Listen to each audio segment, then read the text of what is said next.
In the summer blockbuster Jaws, there are probably two scenes that just about everyone who has seen the film can remember, and that are of particular interest for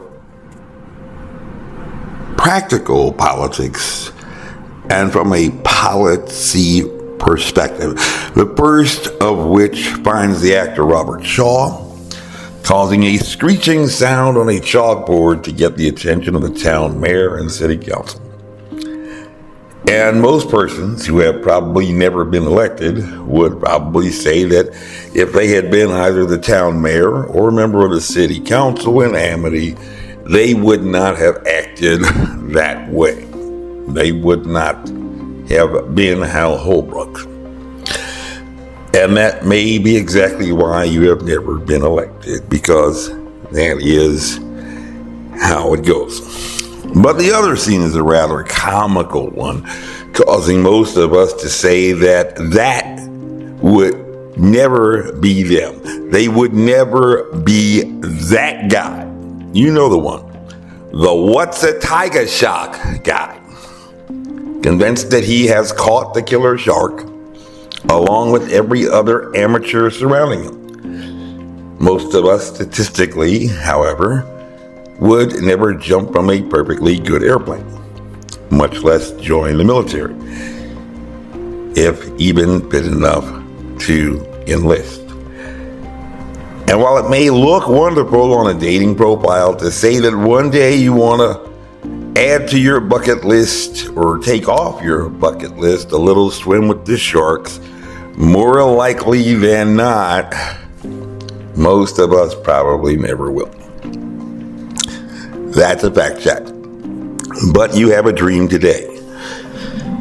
Yet, from a practical politics and policy perspective, you have to ask the question, why the town council and city mayor would reject the offer from an expert like Quint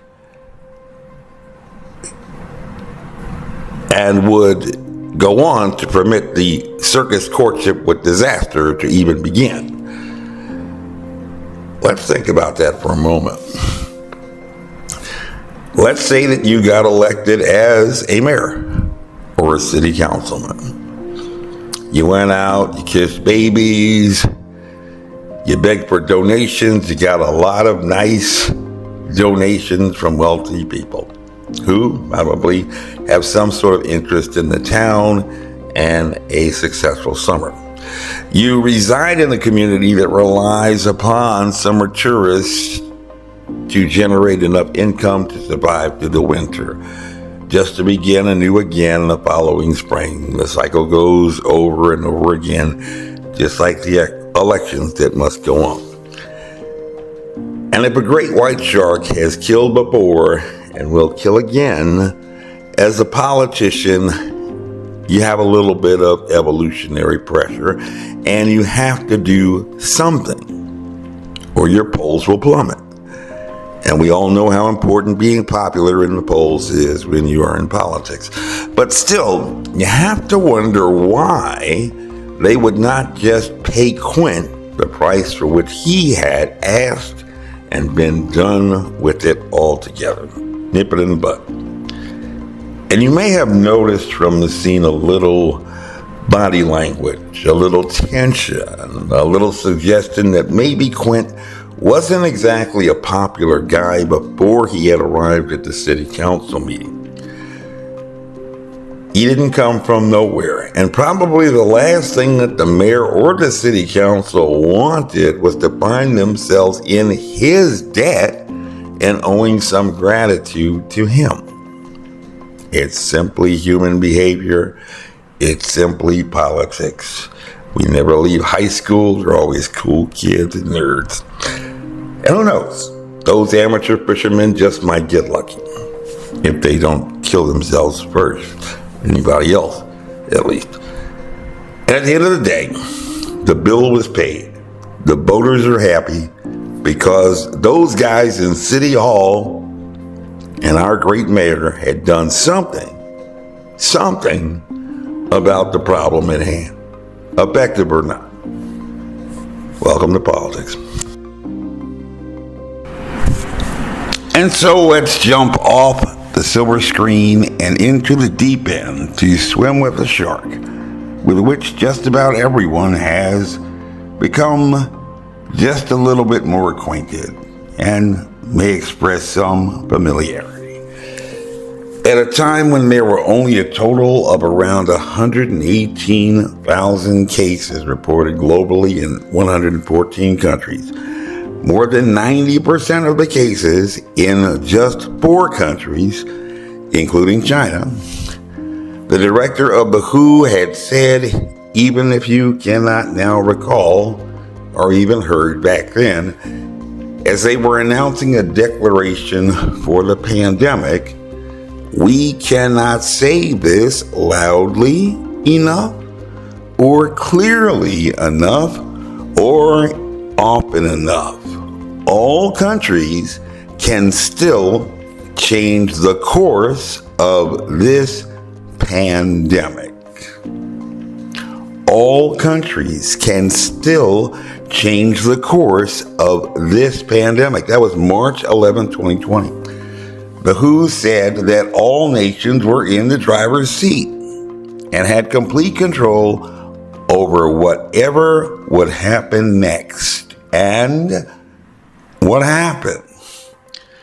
Well, according to a recent independent report commissioned by the WHO, we had a virus that had managed to beat Adolf Hitler 3 times over in the Holocaust in half the time. Pat yourself on the back. And if nothing else, apparently to some, that should be an inspiration for exactly how much more you can accomplish than a single strand of RNA because, to paraphrase one fictional character, you only have a brain.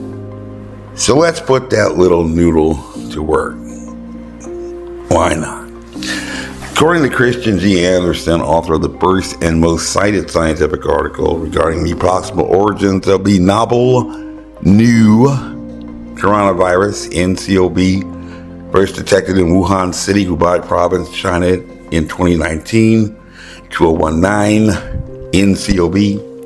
The virus, now named SARS-CoV-2, which causes the illness COVID-19, a failure to comprehensively investigate the zoonotic origin through collaborative and carefully coordinated studies would leave the world vulnerable to future pandemics arising from the same human activities that have repeatedly put us on a collision course with novel viruses.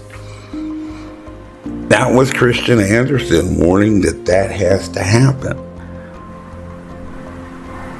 back in 2021. But has that occurred?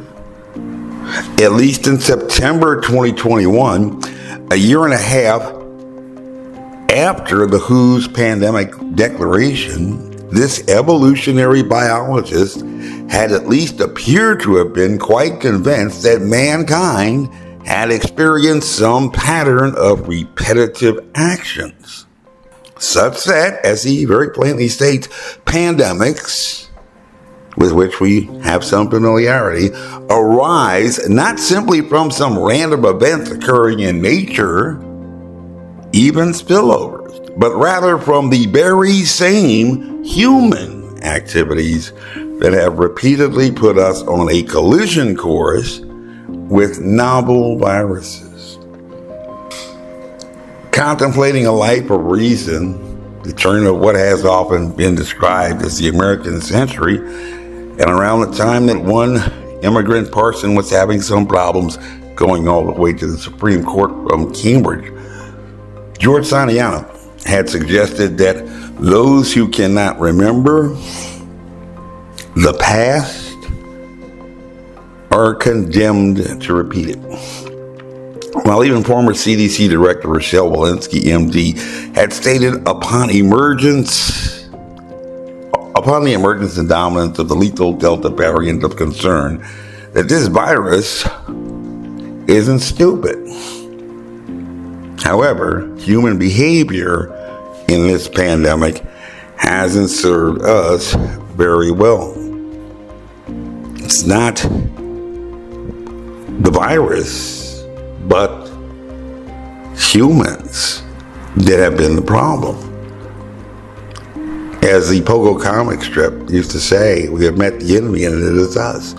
Intriguingly, even Charles Darwin, the father of evolutionary theory, had stated in his epic work on the origin of species, natural selection and evolutionary pressures, I have nothing to do with the origin of mental powers. Not even Charles Darwin could explain why that idiot touches the hot stove, removes his hand from the hot stove eventually, and then returns to get his hand burned again. And in the pandemic, even Dr. Walensky had admitted before her departure, with regard to us humans, some mistakes have been made. Which particular humans, she doesn't point exactly to whom, but we presume you know who you are. So they say that hindsight is 20/20. And looking back to 2020, February 4th, 2020 to be exact, while pandemic may now be in your rearview mirror, with some expressing regrets and some saying, I told you so, or, oh, I knew that. By a show of hands, how many knew that the HHS secretary had described this novel virus not as a highly contagious disease, but rather as a biological weapon, expressly a CBRN agent or agents? Don't be shy.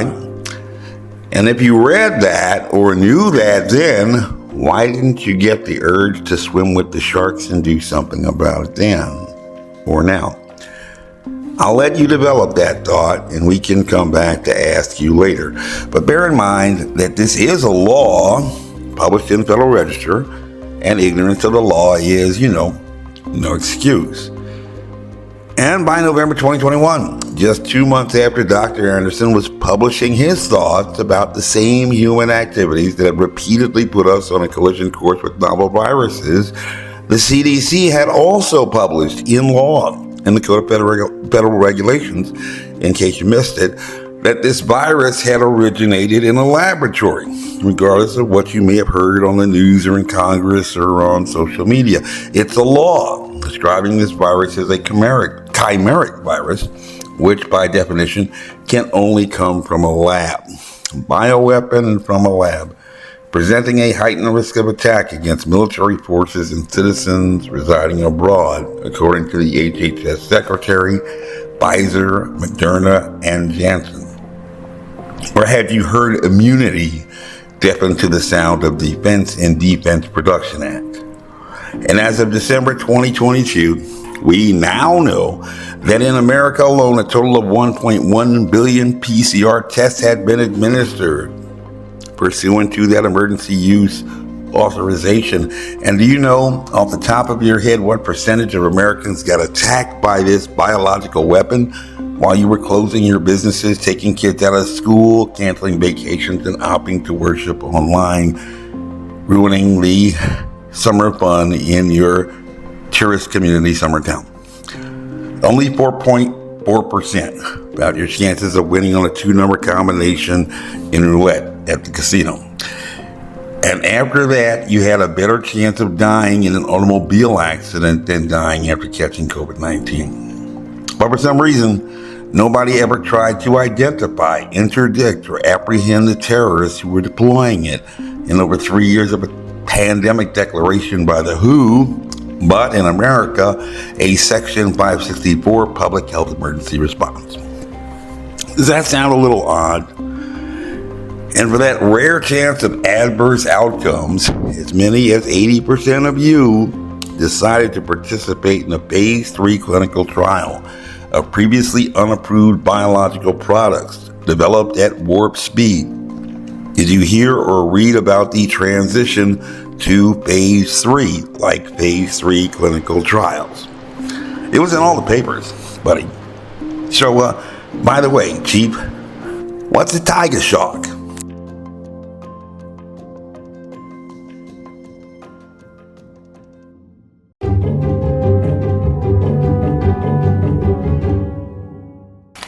This message was approved by Major Mike Webb.